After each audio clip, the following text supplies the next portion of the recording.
Hi అండి, అందరికీ good morning. ఎలా ఉన్నారు?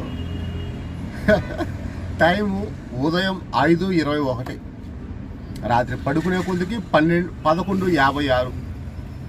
అంటే 12 గంటలకు పడుకొని 4 గంటలకు లేచి 5 గంటలకు రోడ్డుపైకి వచ్చాం. ఇప్పుడు టైం 5:21. ఇప్పటి వరకు అయితే ఎలాంటి బాడుగులు అయితే ఏం రాలేదు.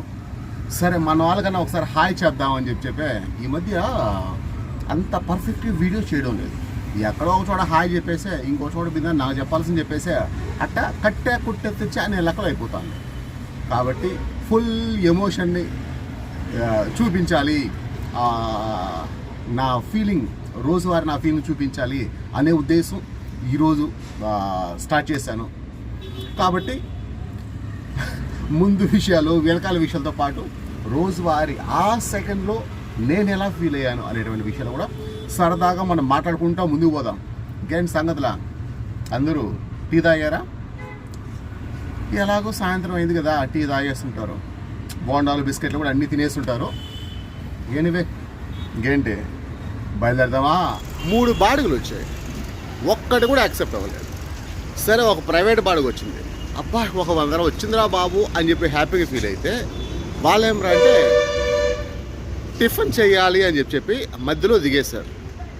ఎనీవే, ఓ టీ తాగడానికి మాత్రం డబ్బులు ఇచ్చారనుకో.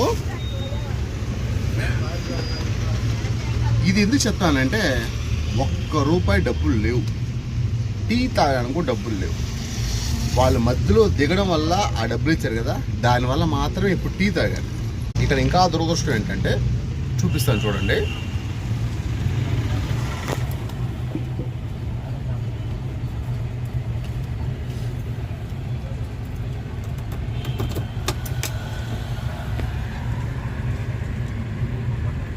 సిఎన్జి గ్యాస్ ఒకే ఒక గ్రీన్ పాయింట్ ఉంది. అంటే ఇప్పుడు దీంతో ఈ గ్రీను, ఈ ఆరెంజ్, ఈ రెండిటితో ఇప్పుడు 400 సంపాదించుకోవాలి. ఎంత తక్కువైనా సరే ₹350 సంపాదిస్తే మాత్రమే గ్యాస్ పెట్టుకోగలం. లేకపోతే ఒరే బాబు డబ్బులు ఒక 100 ఇవ్వండిరా అని చెప్పి అడుక్కోవాల్సి వస్తుంది. నిన్న సచివాలయంకి తిరుక్కుంటూ జోబీలో ₹1 డబ్బులు లేవు, రోడ్డు పైన బాడుగులు లేవు, ఆదాయం లేదు. ఇంటికి వెళ్ళిన తర్వాత చెల్లెలు కూతురు అడిగింది, నాకు మిల్ మేకర్ పకోడా చేసుకోవాలనిపిస్తుంది అని చెప్పి. దానివల్ల ఒక ఫ్రెండ్కి ఫోన్ చేసి, ఒరే ఒక ₹100 ఇవ్వరా రేపు ఇస్తానని చెప్పి ₹100 తీసుకొని మిల్ మేకర్ పకోడా చేసి ఓపిక ప్రశాంతంగా తినేసాం. ఇంకా నేను పడుకో అంటే నా పైన వచ్చి పడుకునింది, దొల్లింది, అన్నీ చేసింది. సడన్గా ఏడుస్తాను. ఎందుకు ఏడుస్తానో తెలియదు. చాలాసేపు ఓదార్చాను, ఏం జరిగిందమ్మా అని. ఏమీ సమాధానం చెప్పలేదు. వాటి తర్వాత లోపలికి వెళ్ళి ఒమ్మును కూర్చుంది. నేను ఓపిక ఆమె కాళ్ళ కాడ కూర్చొనే కాళ్ళు పడుతూ చెప్పమ్మా అని చెప్పి అడిగాను. ఎందుకో గట్టిగా అరిచింది నన్ను. నాకైతే ఏమీ అర్థం కాలేదు. అరే, ఈయన కోసం ఒక ₹100 అప్పు చేసి మరి మిల్ మేకర్ పకోడా చేసి పెట్టామే, అసలు దీనికి ఏమైందబ్బా అని చాలా బాధ అనిపించింది. జనరల్గా నేను పడుకునేటప్పుడు ఆ పిల్లకాయల కాళ్ళ కాడ పడుకుంటాను. ఆమె కాళ్ళ పైన చేసుకుని పడుకున్నా. ప్రతిసారి కాళ్ళు వెనక్కి తీసుకునేస్తాను. ఏం జరిగింది అనేది అయితే అస్సలు అర్థం కాలేదు. దానివల్ల రాత్రి ప్రశాంతంగా నిద్ర లేదు. జనరల్గా నిద్రలో అట్లా చేసుకుని దగ్గర తీసుకుంటా కాళ్ళని, 2 కాళ్ళని, వెంటనే వెనక్కి తీసుకునేస్తుంది. అసలు ఏం జరిగింది? ఒకవేళ నేను ఏదైనా తప్పు చేస్తానా, ఒకవేళ నేను ఏదైనా పొరపాటు చేస్తానా అని చెప్పి కొంచెం బాధ అనిపించింది. దానివల్ల రాత్రి అంతా సరిగా నిద్ర లేదు. ఇప్పుడు బాగా నిద్ర వస్తాను, పడుకుందామా అని అనిపిస్తాను.